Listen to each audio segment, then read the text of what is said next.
Hi, I'm Physics 101, along with my good friend Skip. We built a 1970 style pinball machine from scratch. Now what I'd like to do is kind of give you an overview of the kinds of things that you're going to run into when you build a pinball machine. We're going to try to provide some details of some of the things you'll run into, as well as some of the more general facts that maybe you don't know when building a project this size. I also have another video on here you might want to see. It's called a kinetic energy sculpture like Iron Man 2. And if you want to do that project, it's a lot simpler than this one. It's a lot of fun. Okay, getting back to the pinball. The first thing I think we should think about is a working title or theme. Now mine was Meteor, so it was pretty obvious for me. I wanted to do something that was real flashy, noisy, all that kind of crazy stuff. And I want it to be good for my grandchildren as well as for adults.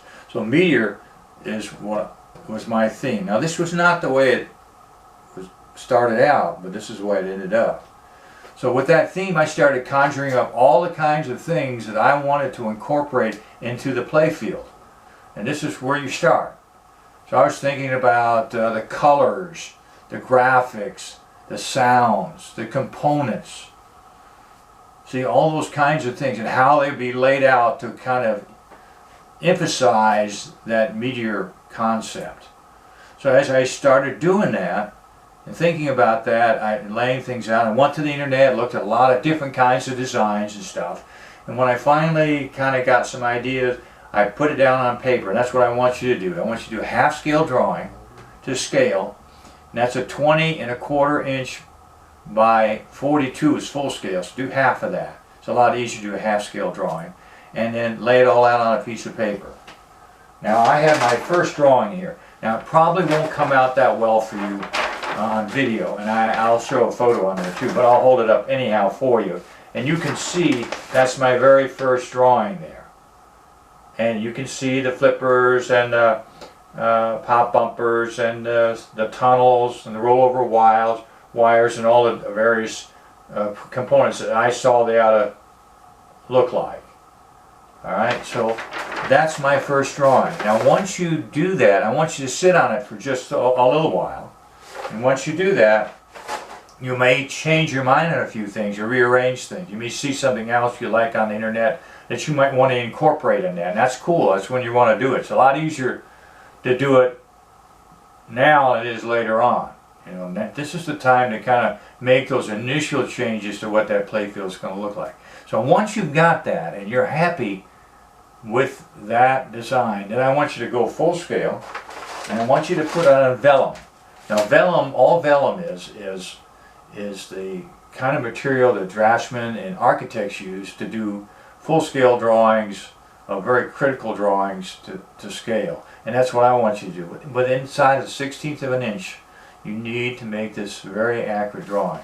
Now this is a full scale drawing, and I'll hold it up, but I doubt that the lights will allow you to see it very well. But you can kind of get an idea of all the intricate measurements that you're going to make in order to get a full scale drawing. There are over 200 changes on this. This is actually my final drawing after working on the whitewood for over 8 months.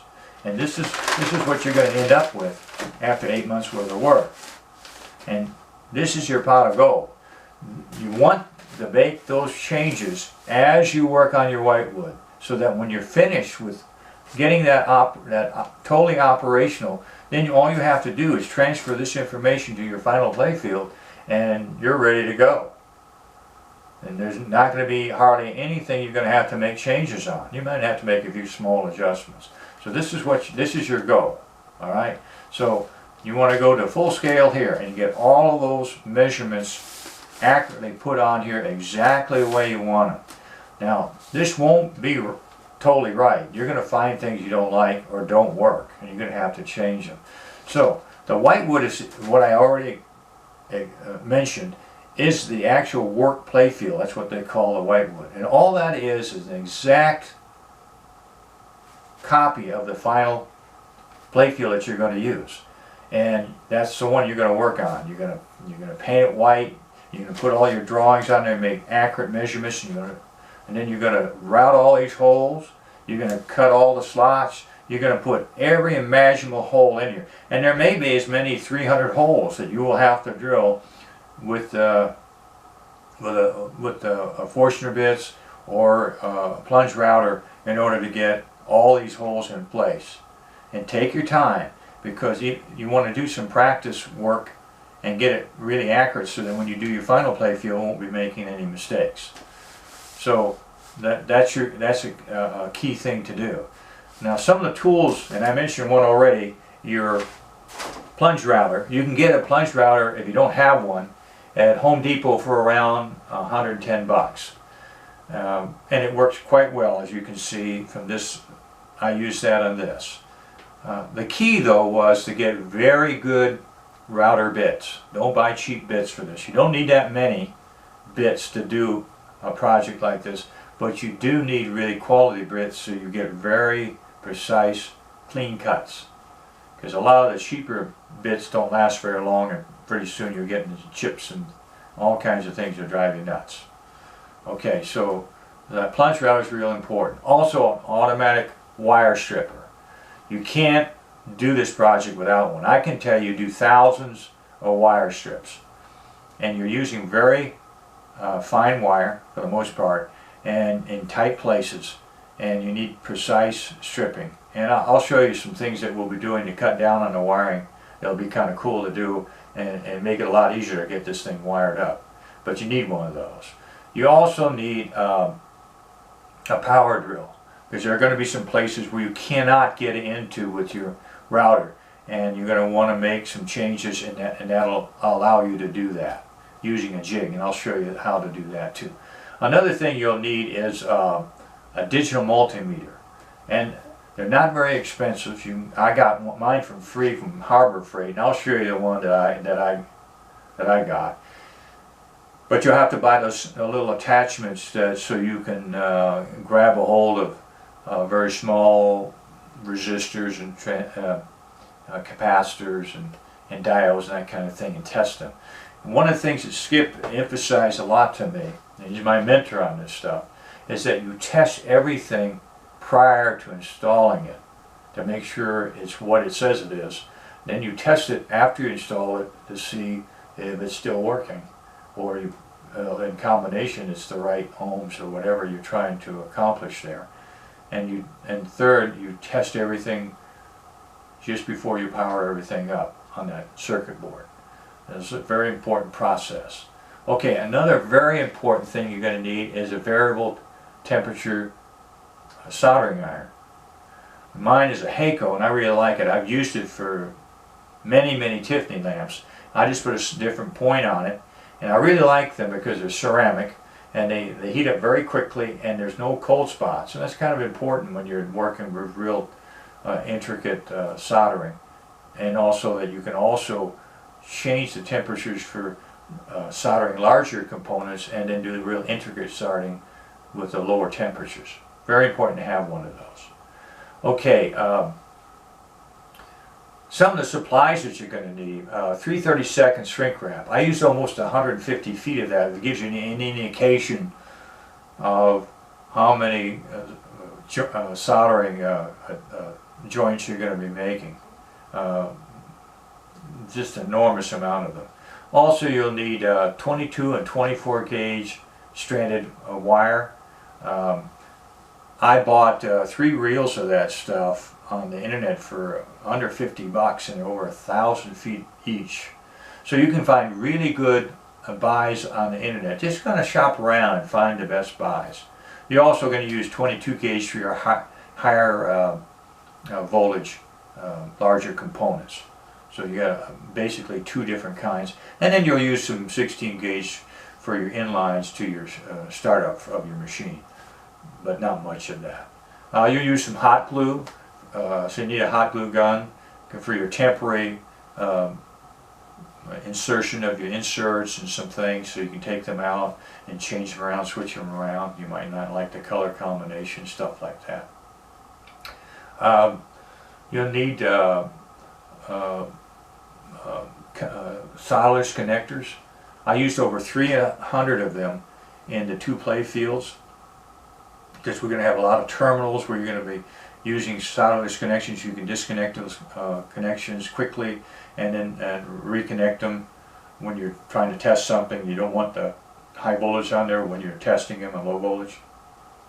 So there's a lot of that that's going on. You also need the other kind of connectors from your circuit boards to your various components. We might have a 9-pin or even up to a 25-pin. I use a 25-pin on my scoring reels. Okay, so other things you'll need. You need fine solder. Make sure you get a very good quality solder for this, because you don't want to be going back and trying to find out what was a bad soldering connection, because it takes forever trying to find it, because you got lots of various circuit boards. We had over 11 of them in this. We did 11 separate circuit boards, one for each component. It's so much easier to design and program them, and also work on them. If you wanted to change them, you only had to work on one little circuit board rather than the whole thing. So I advise you to do it that way, and I'll show you what we did.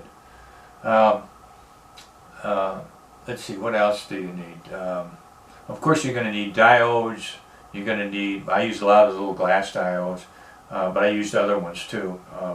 You're going to use a lot of resistors, some capacitors to cut out interference. What I will tell you to do is buy in bulk. Even if you buy like 1,000 of them for like 15 bucks and you only use 20% of them, it's a lot cheaper than buying, individually resistors. We use an awful lot of resistors. And we reduced our resistor usage by using some power supplies for our LEDs, so we didn't need resistors. Okay,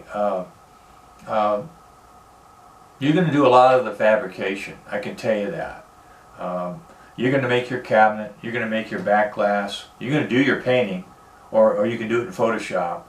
You're going to do all of your plastics, you're going to do your shooter grooves, you're going to do a lot of the carvings that you'll need. I'll show you some of those in the next short video, things you'll need to do in order to accomplish what you're trying to accomplish.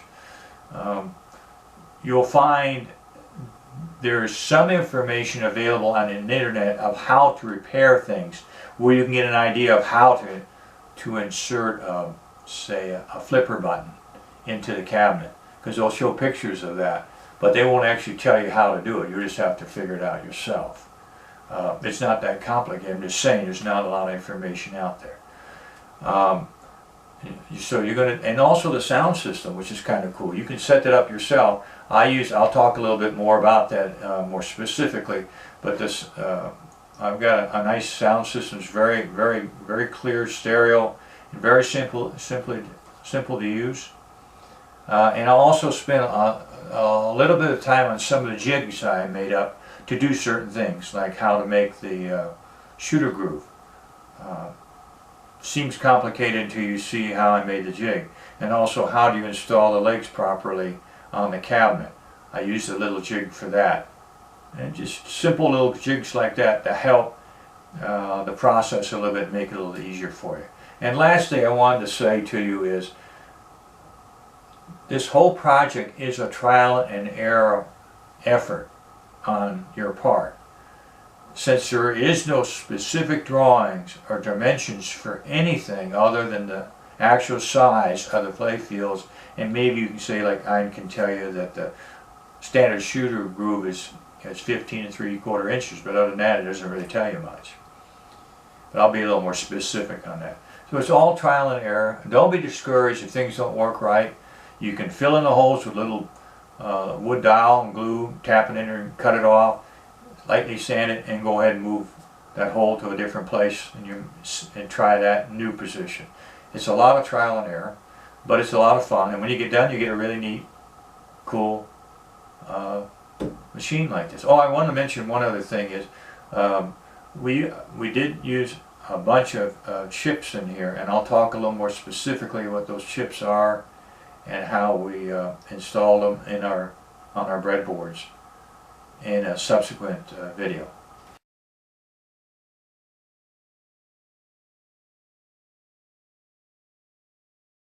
Okay, this next short videos, and we're going to talk a little bit about the workstation, because this is going to help you a little bit on how to set up your whitewood and then work on it. Now, I'll show you this part first. This is a very simple A-frame. There's two A-frames put together with two long stringers, a little bit longer than your playfield. You want to allow a little room for your 1/4-inch piece of plywood that makes your disc here. Then also you're going to need some angle iron that you can get at Home Depot. You want to cut these down. You don't need them really thick, just sturdy, and make your supports on the sides. And you'll notice there's holes here that you can attach the whitewood to. Now the disc is going to be, and I'll show you how that works. The disc is going to help with your different angles that you're going to go to. Okay, now the whitewood, which we talked a little bit about, but we didn't really show it to you. The whitewood is a piece of 1/2-inch plywood, the exact size of your final playfield. And this is where you're going to do all your work. And what I want you to do is it's 1/2-inch wide. It's 20 1/4 inch by 42 inches. That's a standard size for a playfield. And I suggest this is the size that you use. Now, what I want you to do is I want you to make sure it's exactly square and exactly the right dimensions inside a 1/16 of an inch. It has to be very, very accurate. Once you do that, then I want you to paint it with an acrylic white flat paint. Lightly sand it by hand. Don't use an electric sander. And get all the dust off and paint it one more time. And you'll notice that you get a nice smooth finish and all the grain's gone. Then you can put all your drawings on it from your vellum, and that's what you want to do very accurately. Once you do that, you now have a work surface. Now, the way you can, and I'll show you this once I put this on here. Now I'm going to put this on and show you just how it fits on here. And you can see that I've got it to where I can slide it under that little bolt there. And I can do that on this side too. Now you might have noticed that there's some little holes at the very top. And I have some bolts here, so I'll put a couple in just to kind of show you how this works. I'll put a bolt here, like this. But you want to put 4 on, one in every corner, because this particular playfield will start getting heavier and heavier as you add more and more stuff to it. So you want to try to ensure that you have a nice, secure board. Now I'm just going to stick these on here temporary. You want to put them on there fairly tight so they don't move at all. But we don't have anything on it right now. Okay, so now we have it on there. So now that you have it on here and you've drilled all your holes before you put this on here. You've got all your holes. Now we'll talk a little bit about that. Now you've got to be able to work on this. And right now it just moves around. Well, that's what the disc is for. When you get this on a very level, use a little level and put it on there. When you get it nice and level, what I want you to do is I want you to clamp this down, and I want you to drill a hole through the A-frame below the playfield, through the disc. And when you do that, once you do that, then you can take a dowel, and you can take that dowel and put that dowel through that hole, and now you have a nice sturdy position to work on. So you can be working on something up here and maybe shooting a ball up here and checking, get the angle right and everything, 6.5 degree angle so that you can see how the ball goes down and all that kind of thing. Then next thing I want you to do is I want you to turn this thing this way, drill another hole through it, and through the same hole that you already drilled through the disc again, and now you can work on some things this way that would have been way over there. You see what I mean? And then lastly, of course, what I want you to do is I want you to turn it all the way over and then drill another hole through here, through the disc, and now you stabilize it that way. So now you have your 3 positions. You can see, even though we're at not much of an angle here, there's literally 300 plus holes in here. A lot of mounting holes on the underside. So this is something that you have to have in order to do this. And on the bottom side you have your terminals up here, okay, where the wires will come off like this, and maybe you'll have, like what I used, some rubber bands to hold your loose wires coming up. And you see these shelves over here. These shelves I built to hold my power supplies. so that when I powered something up, I could flip this back over now to this side, and I could shoot a ball up through here, around through, and watch it bounce along and see how it worked. And if it didn't work the way I wanted to, then I'd have to change something. So that's one of the things that I want you to realize that you need to do. Now, one of the things that I didn't mention yet is that these inserts that go in here in a lot of these slots, they're cut with a router. That's the best way to do it. They don't go all the way through. They go down the thickness of the insert, and the inserts are roughly a 1/4 inch. Okay, so that means you're going halfway through that play field. Then you'll drill another hole, a smaller hole through there, and that's where your LED will come up and light up that insert. So, and then what I suggest you to do is just a little dab of hot glue, and you stick that in there, and it'll stay in there. But later on you say, you know, I'd rather have that one over here. I like that blue over there. And you're working on your color combinations, you know, for your final play field. You can take them out, and you can also still use them in your final one if you wanted to. But don't glue these in for real, because then you'll end up having to use all brand new ones, and you don't really need to do that. You can take these out and use them in your final play field. Okay, so that's important to make sure you get these in there flush. On your final play field, they won't be flush. They'll be slightly proud, so you can glue them with epoxy, and once they've dried, you're going to hand sand them so they're perfectly flush with the play field, because nothing's perfect unless you do it by hand sanding it. And don't worry about them getting dull with your 200, 300 sandpaper that you're going to use. After you put the clear coat on, they'll get shiny again. Okay, now some of the things you're going to run into, and I wanted to show you this.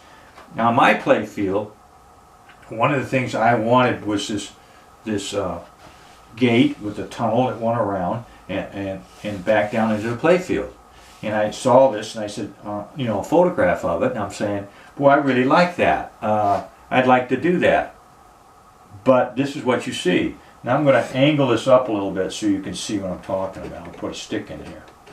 Okay, so this is what you see when you see the photograph. You say, okay, I see this arch here, and I see an arch running around this way, and that appears to be stainless steel, and that's stainless steel going around there, and you would be right. So that arch follows this arch going around on the top of the play field, and this is the arch going through the gate and coming back to the tunnel. But you can't really see much, and the reason why, and you'll see this in a lot of the photographs that you view, is because the plastics are hiding it. And the plastics are to hide things they don't want you really to see because they're not that cool. Not because they don't want you to know what they look like, you know. But so they put lights underneath it, which you'll do, and you'll put graphics on it, see? So I'm going to take this plastic off so you can get an idea of what's underneath that, just to get an idea of what you're going to run into and how you're going to figure out how to do it for your own particular design. So, okay. So this is we'll talk about that later. So now you can see this piece of wood is carved out of a piece of poplar. That's what I suggest you use, is poplar. And we'll take these posts out so you can see this thing if I can get them out here. Okay, get these posts out. Posts should fit in pretty tight. You don't want a lot of play in them because they're going to take a lot of beating over the years. And these are the metal posts that hold the plastics in place. So now you can see this piece of poplar that you can buy at Home Depot by the board foot. You can get, you know, and I made the arch out of that too. I made about 4 or 5 carvings. That's what I refer to as the carvings. So you're going to make this kind. You notice now that I hold this up, it's not a perfect circle. I found out later that I needed to make this a softer curve here, so it comes in softly, and then it starts curving harder and harder as it turns around to go down through this lane and back down into the play field. So I lined this with stainless, and I lined this with stainless. But you notice on this side, over here, they had to protect this corner here, and this side with rubber. This is so rubber. So they put a post here, and a post here. And you'll see a lot of little elongated triangles. Now this allows the ball to come off and hit this way and bounce out back and down through one of these lanes I have up here. You could have anywhere from 2 to 6 lanes up here depending on how you want to design your play field. Now this is straight here because I have a lane running down here that I want that to bounce along and then go through that lane back into the playfield. Okay, so that's the reason for that. Now let me stick up another post back in here so I can show you something else if I can get it back in there. Okay, now you notice down here there's a post here and a post here. Now you could see that initially. The reason why they do that, this is kind of important, I want to stress this to you. There's a little rubber on there. What that's doing is two things. It's preventing this pinball from hitting metal directly on. You don't want that to happen. So if it hits here, it'll bounce away at some crazy angle. That's cool. That's what you want. You do not want to damage this ball. As soon as you see a damaged ball, you need to take it out and replace it, because any chips in this will start eating up your playfield, and that's kind of critical. So, you know, that's why they do that. So that's the reason for the plastics over. It hides all that, and you also get this really nice, if you can see that on there, really nice graphics on it. And mine are craters because I'm doing, you know, meteor. So that's how these all look. Now I got another example one with the stainless steel still on it. Now this is pieces I cut out of stainless, and then I polish them up. You can polish them to get them real shiny like this. And you see how it fits on there because I crimped it on either side. And that piece is going to fit right there. And I'll have a target there and a target there. And then what I'll do is I'll put a post in the center, and then I'll put a post over here, and then I'll put one more post, I don't think I have one here, another post right here. And what that does is keep the stainless steel, oh not stainless, but chrome ball from hitting the side of that target and breaking it. It's got to hit it from the front. If it doesn't, it'll just bounce it off. And also, you know, that's the reason why you have those three posts in there. And of course the plastic itself, I'll show you what that plastic looks like. Here's that one. That one would fit right there. And then you would have lights underneath it, LED lights to light it up. Really cool. Whatever you want. You can have flashing ones, you can have strobes, whatever you want to do. Now this is made out of Lexan. Now let me tell you how that's done. I'll show you a couple here so that you can see. Now this is how you make a template. You get some really cheap thin plastic like this because it's really easy to cut. Okay? That's what you want to start off with. Now this one actually fits over here for the other side of this tunnel. Now there's 6 holes in here that you got to get exactly right so that they fit over your post. And then you'll use, you know, and you'll have a wood carving just like this that'll sit on top of. Okay? You can paint it white or silver, anything to reflect the light back. Once you make it out of this, then you want to cut it out of Lexan. And you can get that at Home Depot too. Now Lexan looks like this. It's very, very tough. You can see you can bend it as hard as you want and it'll come right back to the original shape. Very tough material, very nice to work with, although it's a lot harder to cut than this plastic. So you make out of this first and then this. Alright, so once you, let me see if I got the water slide paper, yes. Here's the water slide paper. This is kind of cool stuff. Can you see the craters on there? That's my theme. So if you, this will actually end up like that on there, see, on the bottom side. But you actually cut it the opposite way because the glue is on this side. And the instructions are all in the water slide paper that you use to do this with. Water slide paper is the right way to go. And to do all your graphics. You can do your numbers that way, your lettering, all the rings around, your inserts. It's really cool stuff to use. I think the kind I use is Papilio, something like that. Anyhow, good stuff, very easy to use. Just practice a little bit before you actually do it, you know, small pieces of it. And so you put it on this, and then you end up with one of these. Now, you notice it's nice and shiny on the top, and then on the bottom, that's because I told you put it on the bottom, and since it's on the bottom it has a clear backing on it, you can't really see the color very well. So what you have to do while you still got this front covered by something, either left the, you know, you've got to put tape on it or whatever to keep it protected, you want to spray a light coat of white on it, flat white, very light coat. You see this very, very light, and then when it dries, put a clear coat over it, and then you end up getting a really nice looking plastic. So that's how you make your plastics. Okay? So this is your workstation. This is how you're going to be working for over a year probably. because you remember you're going to do your whitewood on here, and when you get it all working, and then you're going to start working on your breadboards and your circuits to complicate it more. Put in all kinds of variable timers in it, and for you to kick out holes if you're using them, or whatever kinds of things you want to do, strobe lights and sounds and all that. That's all going to be done by your circuit boards. That's after you get it working. But as soon as you get everything working, before you get to the electronics, go ahead and make your other board, because you've done it already. You've done that part. You know, that's 80% of it. So to go ahead and take that vellum that you're making changes in this whole time, draw it on your other board. And by the way, I want to mention this to you. Use one of these for all your lines. You see, you can put this on here, and it's perfectly square. And so you can line up all your holes and make sure they're perfectly all in a line this way, and you can turn around the other way and do it the other way. I had boxes of lines crossing all over on this thing. You can erase them later. But that way you can line everything up with one of these drafting squares. These are really cool to have. They don't cost that much. It makes it a lot easier for you.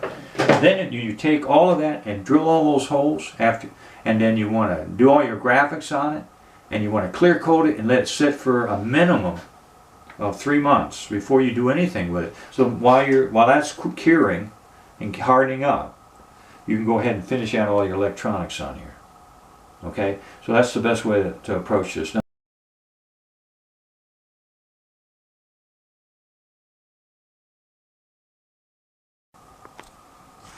Okay, let's talk about some of the tools that you're going to need. The first one I think that I should talk about is a digital multimeter.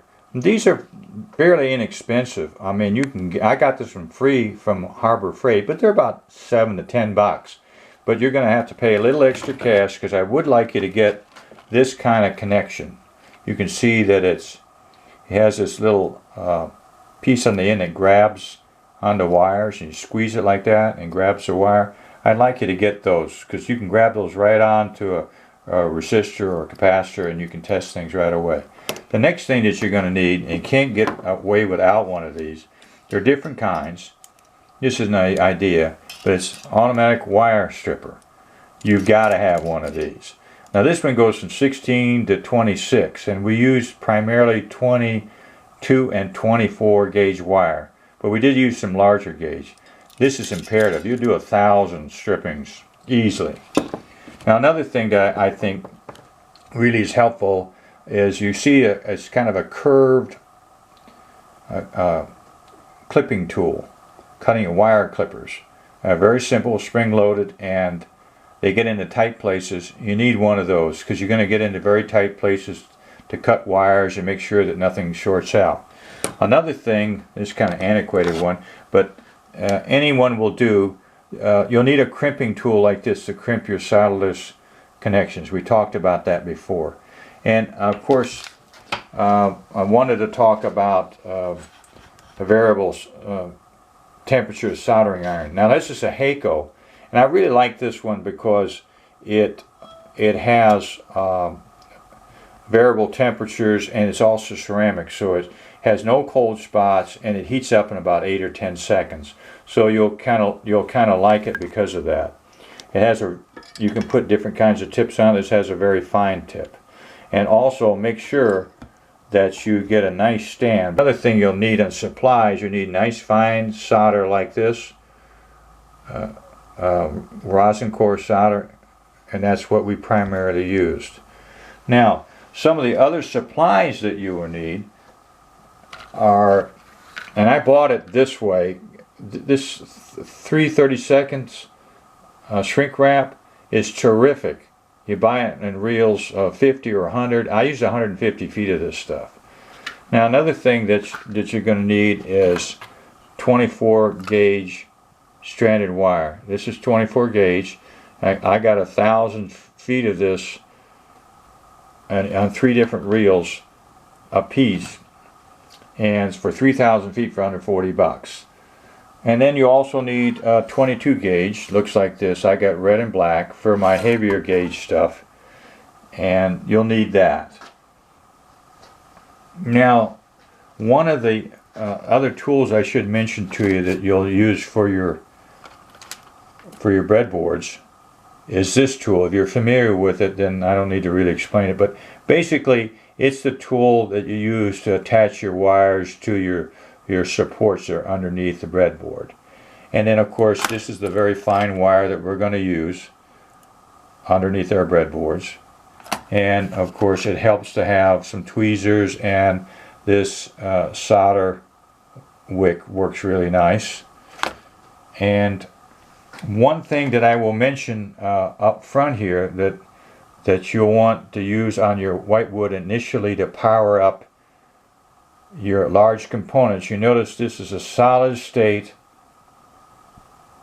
relay, and this is the one that we used. I used about 20 of these things. They're about 50 bucks a piece, but you can get them out of China for around $7.50 to $8. You just have to wait 3 weeks for them to get there, but that's worth it.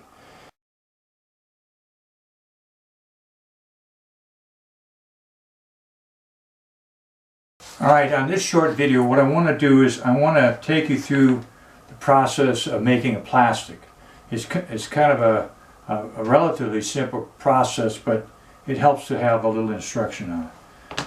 The first thing you want to do is you want to work off the component that you want to cover in such a way to make it look cool.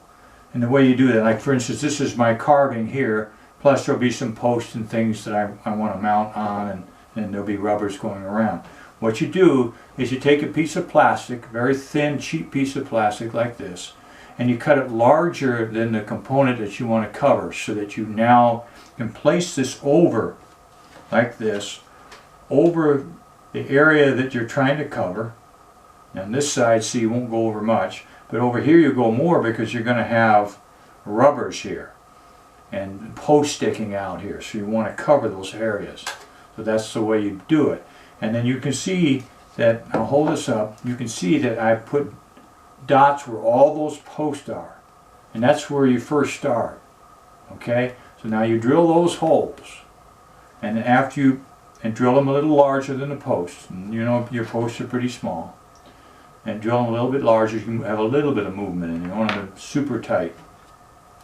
Then you put it back on the piece that you're trying to cover. Alright? And then you're going to trace with you know, not a ballpoint pen, but a felt marker. You want to, or a Sharpie. You want to trace an outline of the pattern that you're trying to create on this plastic. And what you want to do is look straight up on top of the component that you're covering, and try to split the rubber on either side right down the middle. That way you'll have half the rubber exposed and half the rubber underneath the plastic. That's the coolest way to make them look. That's the way they do it.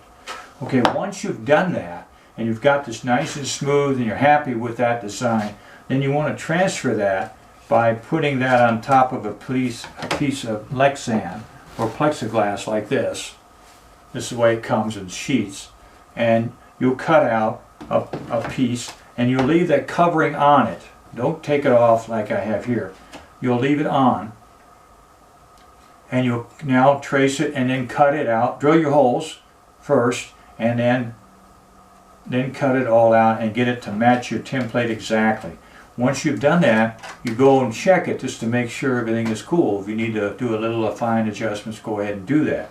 Now we have the plastic, and we're going to take the bottom cover off, leaving the top cover on.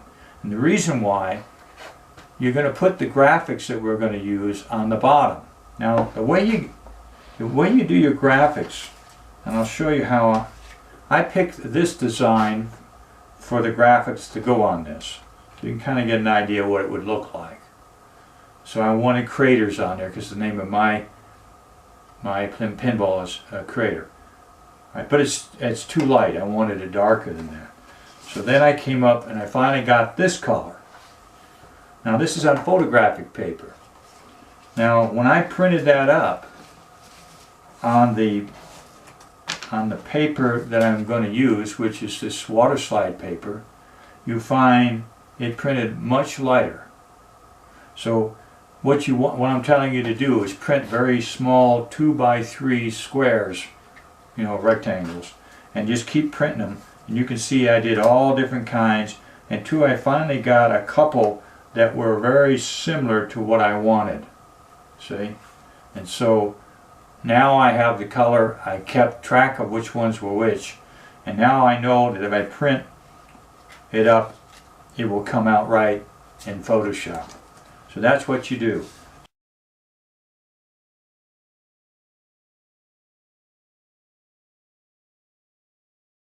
Okay, we're going to go do a little close-up because we want to cover for this carving. So we've already got this transferred to our Lexan. Here's our Lexan. And we're going to put it on the underside, remember. And I've already taken the plastic coating off. So what we do is we take our water slide paper and we put it into the warm water like this. Hold it down, and over time it will start loosening up. Start moving it around, it'll start moving around. And you can feel it. It usually takes a little time for it to start loosening up. See, it's already starting to loosen up. Okay, so now we got it. It may take a little longer, a little less, but see how it's sliding around on that paper. So then what we want to do is, remember we're putting it on the underside, and here we are, going to slide it right onto that piece of Lexan. Line it up really nicely. Then what we want to do is we want to smooth that out very smoothly using a really nice soft squeegee like this, and get all those bubbles off.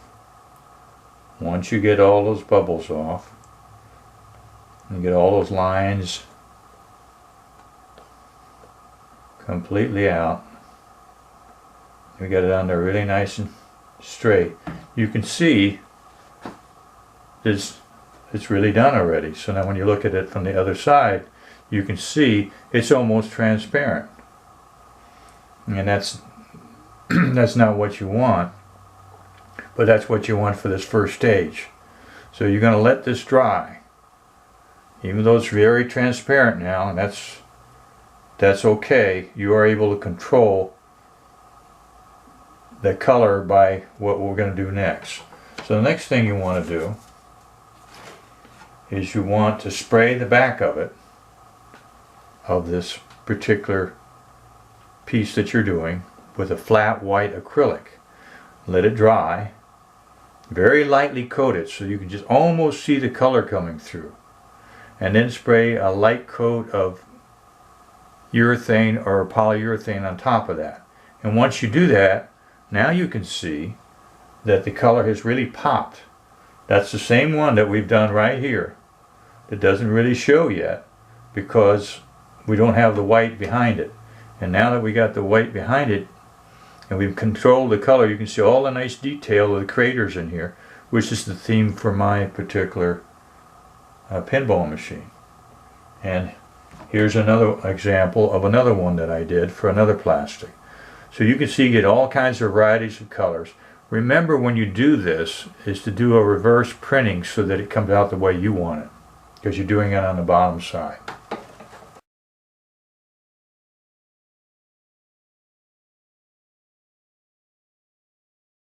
Okay, a couple interesting things. This is a ball return from the early 1970s. You can see that it's a very simple design, and a ramp that goes right up and then down into the shooter lane. And then you can see the shooter groove there. Then you can see right in the center, if I get the glare off of it, you can see the ball saver. Then we move up a little bit, you can see how I mounted the strobe lights, which are all they are is very high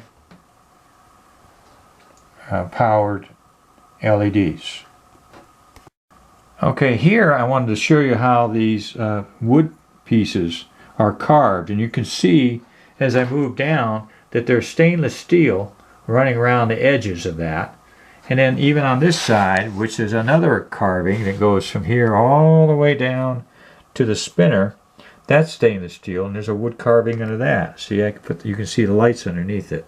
And then if I move over to the other side, you can see another carving with a nice arch in there, and it's not a circle. It's just starts kind of tame and then curves sharply as it moves around, and that's stainless steel too.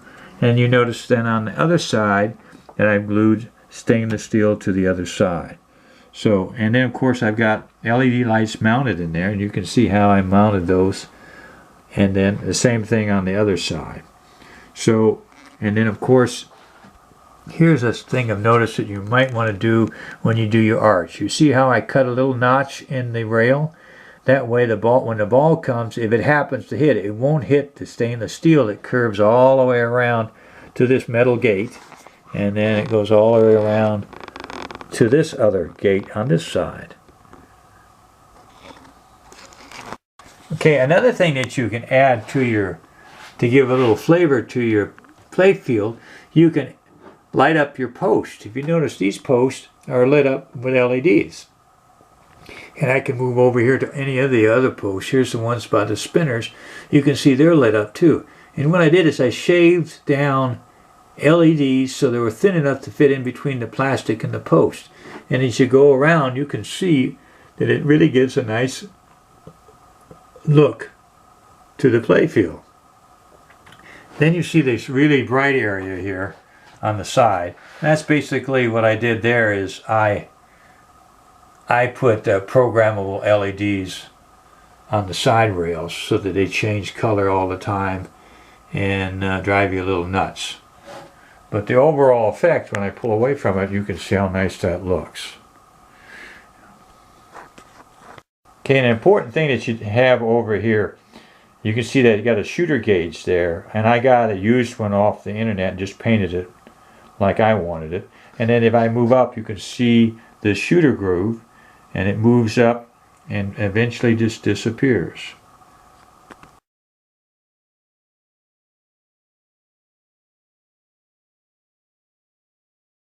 All right, what I want to show you now is how to make a very simple jig to do the shooter groove. And when you first look at it, you say, "Oh, how the heck do you do that?"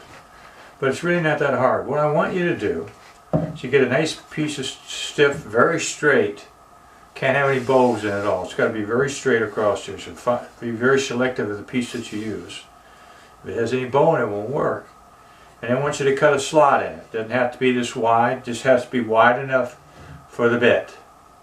And the bit that you're going to use in it is a rounded bit. So that it actually makes a round groove in the bottom of the wood.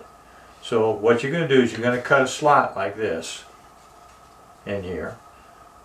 Wider on one side than the other. And then on the bottom, you're going to put a 1/4 inch piece of plywood. That's critical that it's 1/4 inch, okay? And then glue that to the bottom. So now when it lays down on a piece of wood that you want to put the groove on, okay? I've got a sample piece I'm going to put in here. It'll fit in here, I think it will. Okay. So now what I want to do is I'm going to clamp this down in both places on this side, centering it in the area that I want to make my shooter groove on the whitewood. And then I take my router, and your router has a nice guide on it. So all you do is take your router and very carefully, starting here on the guide, you work your way up that ramp with that bit. When you get all the way up to the end and off the top, don't cut the end off, but as soon as you get a little bit past, then you know you've actually gone past the 0 point.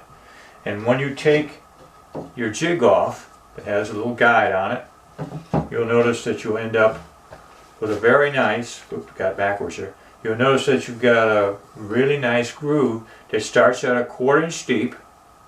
Remember, you're only working 1/2 inch plywood, and by the time you get up to the top where you've got that 1/4 inch piece of wood, it'll lift up high enough they'll come right off the end and you end up with no groove at the other end.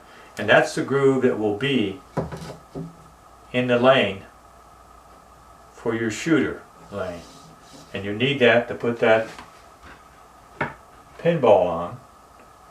So when the plunger hits it, it goes right up that lane in a nice straight line. See how nice and smooth that rolls?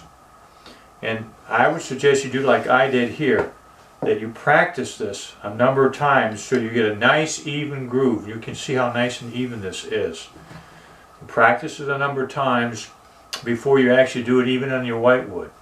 And then I would say, and the real key to that is that you need to really make sure this is centered here and at the bottom.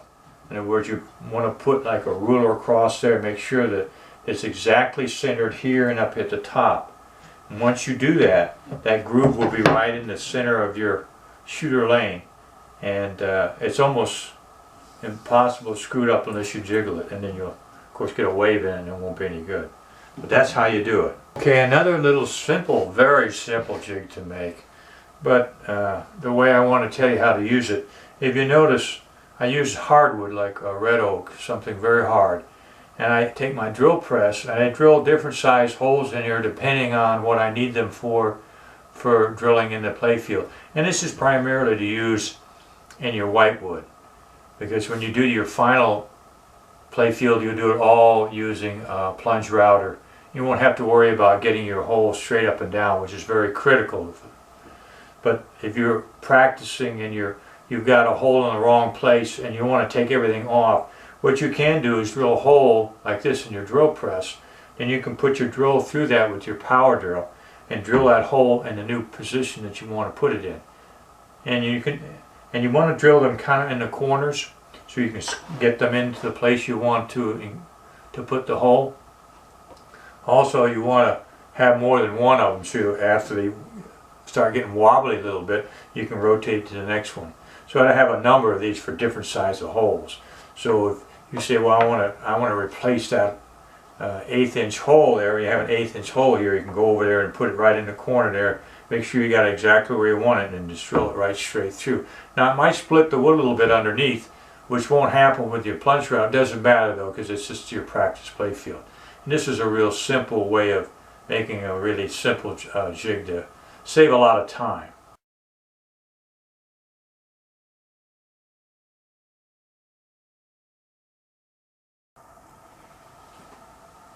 So here we are looking at a breadboard that has a few things on it already. As you can see, we've got a chip holder here and I've got a few resistors on here. Now what I want to show you is the holders that you have, and these are made by Vector, and what they are is they're little metal holders so you can attach your components, and I'll show you what one looks like. You see, it looks like a little yoke, and what you do is you put it based on your schematic, whatever position you want it in, and then you get it in the right position, square it up, rock it a little bit, get it in place like that. Once you do that, then all you have to do is take a piece of solder and touch the base of it like this. And there you go. And now it's ready for an installation. So here we are going to put I'll put this in the front so you can see it. Here's a diode that we want to attach on here. So we've already put those in position. So all I have to do now is solder that diode to that yoke.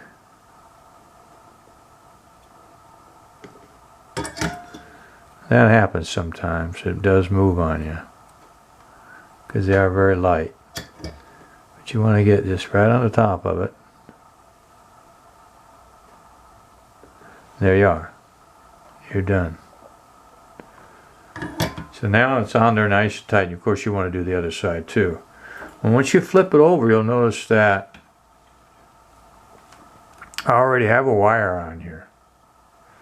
Well, I'm going to show you the other part now. This is the tool we're going to use to attach this. This is what it looks like. If you look at this end over here, see a little notch there, but on this end you'll see there are 2 holes on the very end up here. Alright, and I'll show you how that works. Now you take the wire stripper that comes with it, and you put your thumb on there, hold it, and you pull it like that, and it strips that wire. See how that wire is nice and stripped now? And then you take this tool, if you do it right, it slides right up into that slot there. See how it did that? And you bend it over. Then we're going to attach it to where we want it to attach. You hold that wire and twist. So now we're twisting.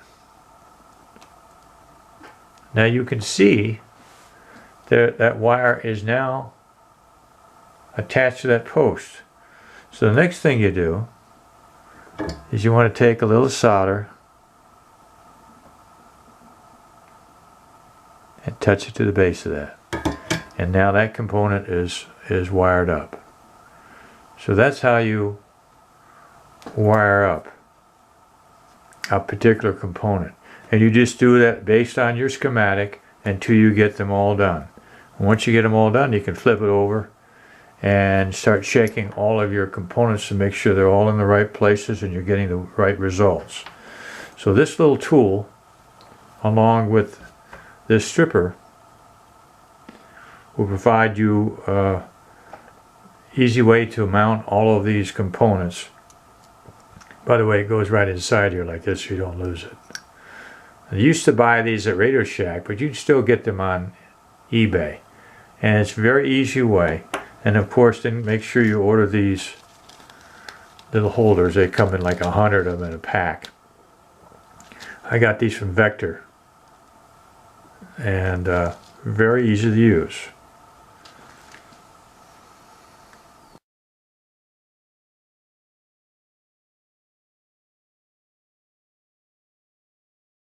Okay, this is the back glass, and you can see if I zoom in a little more detail.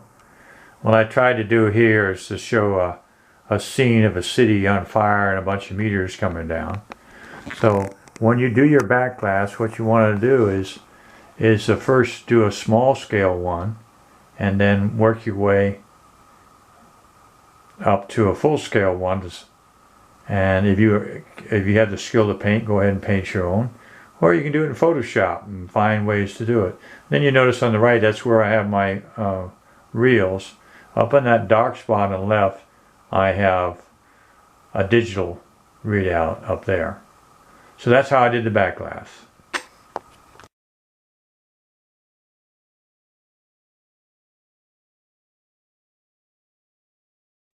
Okay, now we're inside. Now the wires are hanging down. Those are going to a quick connect here. You can see it right there, and that goes to my flippers. So I can reach down and quickly unplug that and get that out of the way so you can see the rest of this. Okay, so now you're seeing the reel board, which I had no room for on the play field. And you can see all the connections that in my circuit board. I can zoom in a little bit closer on that so you can get a little idea what it looks like. And you can see all those solid state relays on there too, and all those solid connection terminals that I used to get that reel board complete. Now as I move a little farther down, you'll see my 2 power supplies, the main ones anyhow. The one on your left is my 48 volt that runs all the large components, and then the one to the right of it, it's got a lot of holes in it. That's my 5 volt power supply that drives all my logics. Now as I move over to my right, you'll see a blue board that has a chip in it, and if I look slightly up above it, you'll see a black box, and that's actually my power supply that drives that. It's a 12 volt power supply, and that drives all my LEDs that run on the cabinet. And that little tiny green one there, that right down there, that green one, that's the little power supply that I use to power all the rest of my LEDs, almost 300 of them. Okay, now starting up here at the very back of it, you'll see right up here I have an infrared circuit that I put on this 1970 style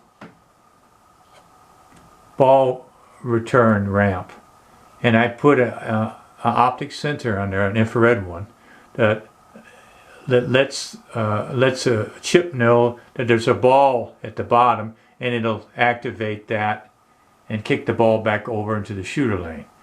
And now if you look over to the left a little bit, you'll now start seeing some of these solid state relays and see how tight they get in here. I don't have a lot of room. And you can see them on the right side too. And you can see all those terminals I have in there for the various things. This right here is a power supply for the large terminals. Now right here is an odd shaped device, but that's my ball saver. And in those days they used these solenoids, one that way and one that way, to pull it up or let it down. And then if I move a little farther down, you can see one of my flippers with a very, very large coil on it, and you can see how this flips once it closes. It's actually got two coils, a large coil that flips it hard, and then a small coil that holds it open when you want it open.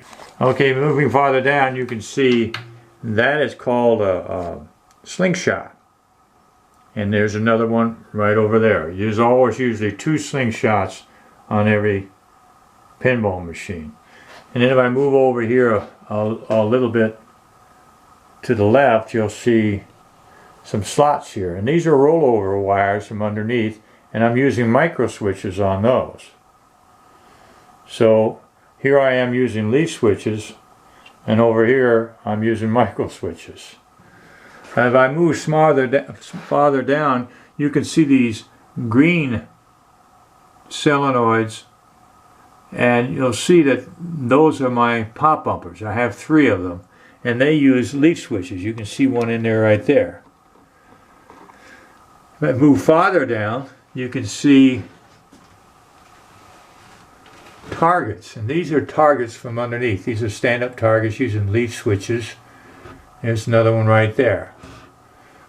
And then over here I got another rollover wire. Also you can see my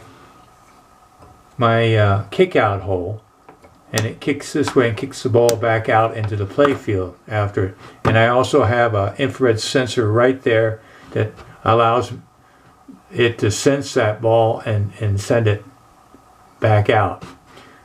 Now this one here, that's a rollover button, and you see I use the leaf switches there because they're much more effective for that particular circumstance. Now as I pan back just a little bit, you can see all the terminals I have, and all the ones on the left side over here are for my reels, for scoring. And then the ones on the very far right are my 48, my 3 volt, and my 5 volt terminals running everything else.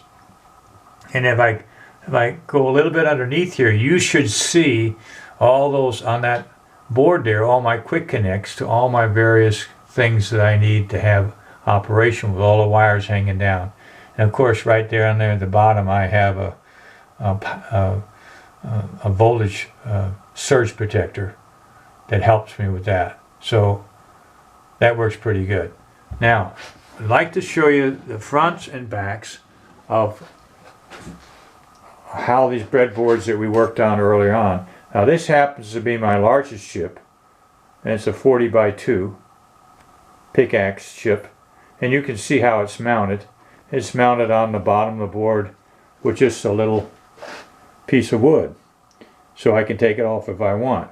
And then you can see as we move down a little bit on it, you can see that it's the wires, and I use that solid core wire to quick connects, and then from that all the wires that come off of that are blue wires going to all the various components that it's going to interact with. And each one of these boards is pretty much built the same kind of way, just with different functions. That's the ball saver, ball return, and that little one right there is a target switch. That was the first one I did. And if I move over here, you can see other ones, like there's one for the slingshots, and then there's another one right down there for sound. So all these boards are designed for individual components. And what I tried to do with the color coding was that all the red and black wires are my high voltage wires, and then with lots of amps. And then you'll notice that the purple and gray wires, those are primarily my low voltage wires to either LEDs or the Logics. And then the blue wires are all the logic wires coming off of the chip. So if I back away from this, you can get a little idea how crowded it gets. So you can see why I like to turn all my circuit boards on in. Now if you look at the back of the circuit boards, you can see that how we did the back. After we got all the wiring in using that tool I was discussing, all I did was clip off the ends of those posts so they're nice and short, so there won't be any chances of them shorting out. Okay, you notice here's how I mounted the inside of that flipper button. And that's just a simple leaf switch, but it's a specially designed switch for the flipper buttons. And these are the connections between the contacts are gold plated, so I don't ever have to worry about replacing them for an awful long time. Now below that you'll notice there's a plate down there that I talked about earlier. That's the plate that you buy separately from the legs, and it actually gives you the measurement from the bottom of the cabinet to that first point, and then to the second point to where you're going to drill those holes. And later on I'll show you a little simple jig you can use to drill the holes through that in the correct place. Okay, this is something I wanted to show you too, is that when the plunger is completely separate from the play field, it's mounted to the cabinet, so you need to get it really square. So that cabinet has to be square so that that plunger will fall right in the center of that groove that we just talked about a little while ago. So that's critical. And the way you saw how I was able to get the play field up by having a cut in the groove so I could pull that plunger back and then lift up the play field.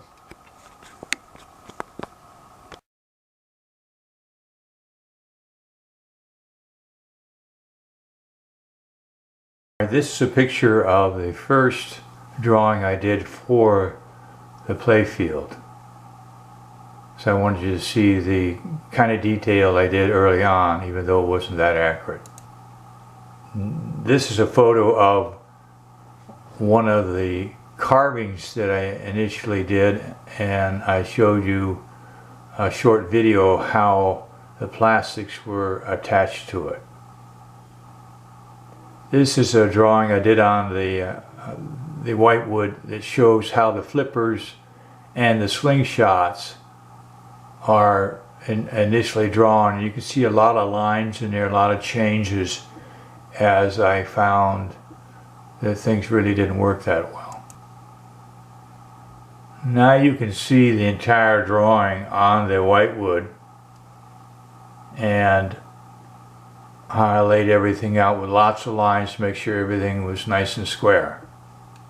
Here you can see a drawing of all the holes that have to be drilled for just one pop bumper, and actually 2 holes are missing there. This shows a nice view of how I attached the whitewood to the A-frame and also the disc with the dowel in it, so you can move it into the various positions to work on various components. Here you can see how I actually glued some stainless steel to the carving. Actually there's 2 carvings, the large arch and the small arch, and you can see how I used very heavy duty clips to hold it in place with epoxy. Here's another example of a wood carving with the stainless covering the arch on the other side of the play field, and you can see how I use those little nylon spacers so I can get the right height Here you can see a photo of the entire whitewood with inserts put in so you can see how the design is taking shape.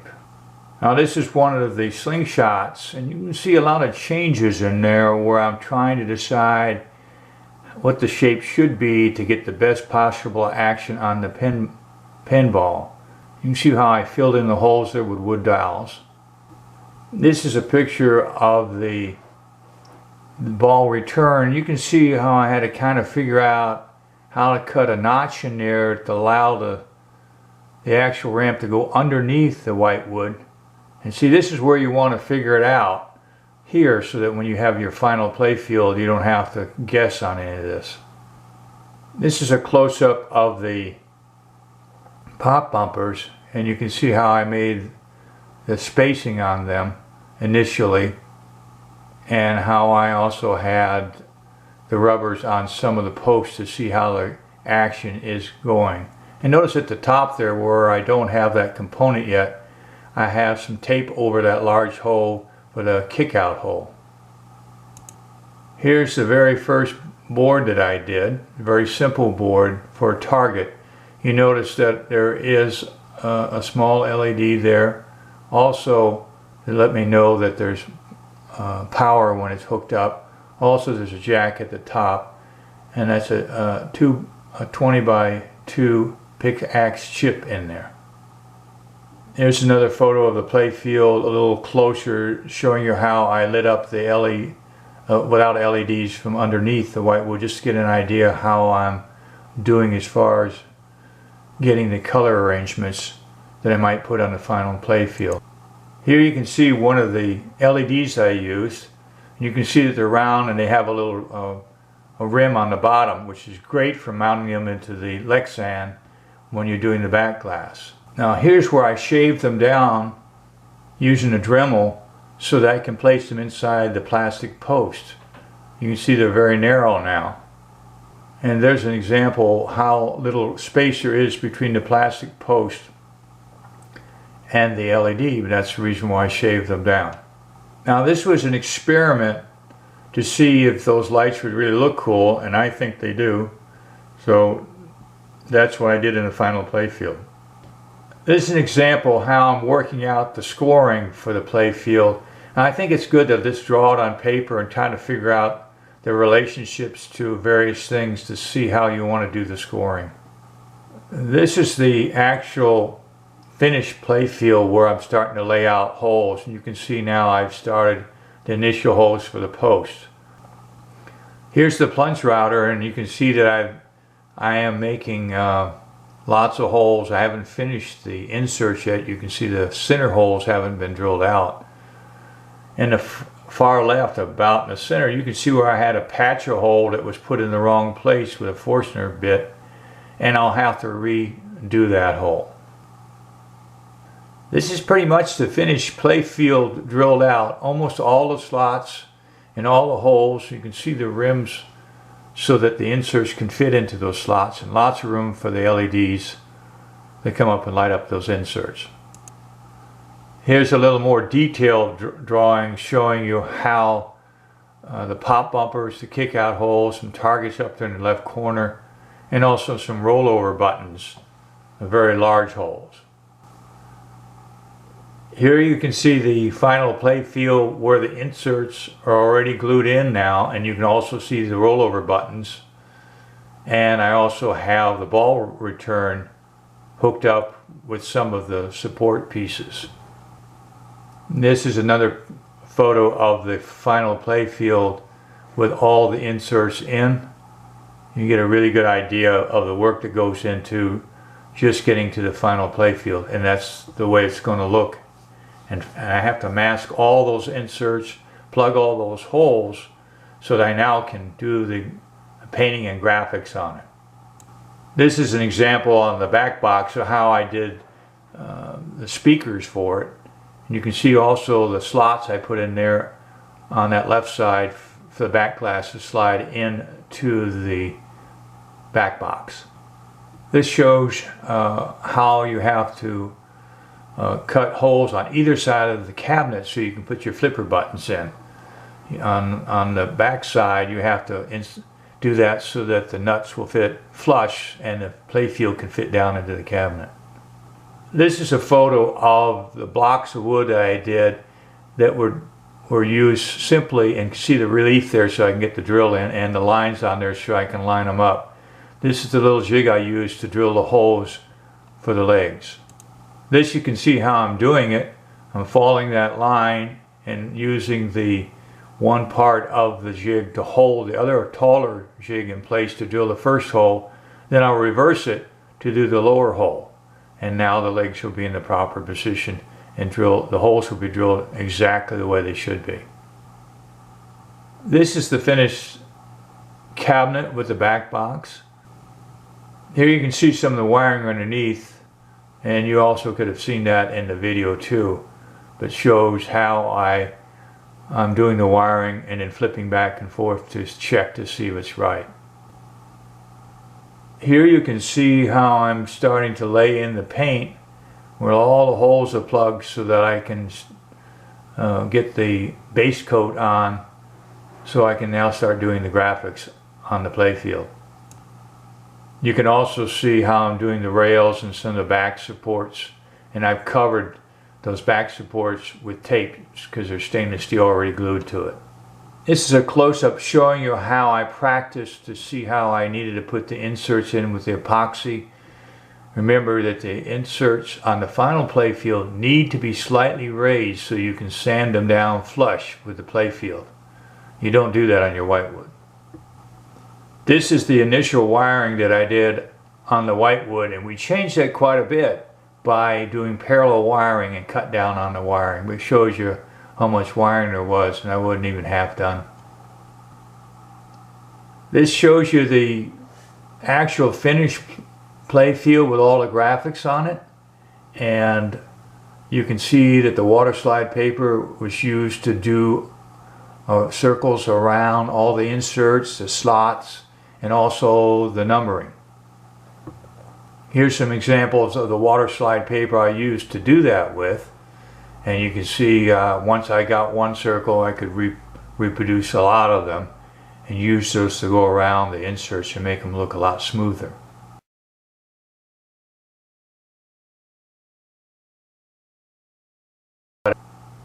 Here's a photo of the flipper button protectors that I cut out. You can do anything you want, and also notice how I did a little aluminum. This is the actual numbering that I use for the final playfield with water slide paper. This is the largest board that I did. This board is actually the bonus board. Without that large chip is not in there yet, because you never work on your boards with a chip on there.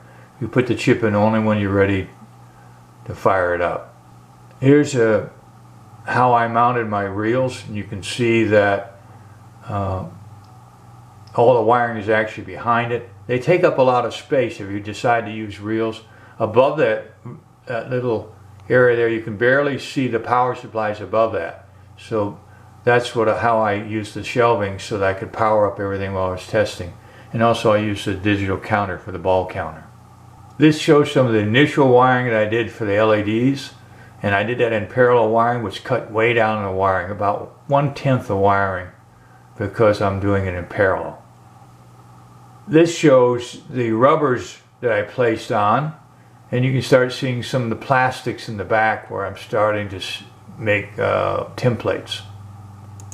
This is a super bright LED that I use underneath the slingshots, and I wanted to use that for the strobing effect. Here's all the lights are on here. You can see how all the LED lights are lighting up. It's before I've got all the plastics completely on. These are just the templates on there now. This is the bonus board all hooked up and ready to be tested. Here are examples of the plastic templates and how I was testing to make sure they're just perfect before I make them out of Lexan. This is the totally finished playfield with all the plastics in place, and you can see how I use the water slide paper to do all the graphics on the play field and also on the plastics. Now I wanted to show you the layout of how I set up my workstation for the whitewood. On the top on left you can see the 48-volt power supply, and then to the right of that is my 5-volt power supply. And down below it you can see I have a 3-volt power supply. And then of course to the right of that you can see my reels that will eventually go into the back box, and also the counter for the ball counter. And then all the wiring is hung by rubber bands down to the whitewood to terminals, and that way I can rotate it back and forth. And at the very bottom down there you can see the reel board. It takes up a lot of room, so I put it on the bottom shelf. This shows you my first initial sketch of how the painting was going to be for the back glass. And this shows you the final drawing or painting of what I eventually put into the back glass. I had it done by a printer and then expanded so it would fit on the back glass.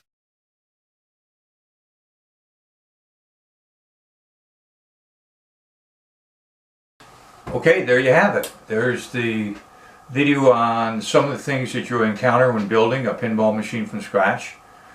I tried to show you some of the things that I ran into and had to solve myself, because you're not going to find explanations on the internet. So we've covered all the bases, from the ideas to drafting it, to doing the whitewood, to doing some of the wiring, how to do some of the plastics, and also how to do some of the graphics, and ultimately some jigs to show you how to do some of the work. And hopefully you are able to use some of this information I provided for you and make a pinball machine as good as this one, or even better. Just remember, there's lots of trial and error. Do not be discouraged by things that don't work. That's what the whitewood is for. You make changes, you try to work with your ideas to make things work, and keep adjusting things until they work the way you want them to work. So good luck with your project. I hope that you have much success, and thanks for watching the video.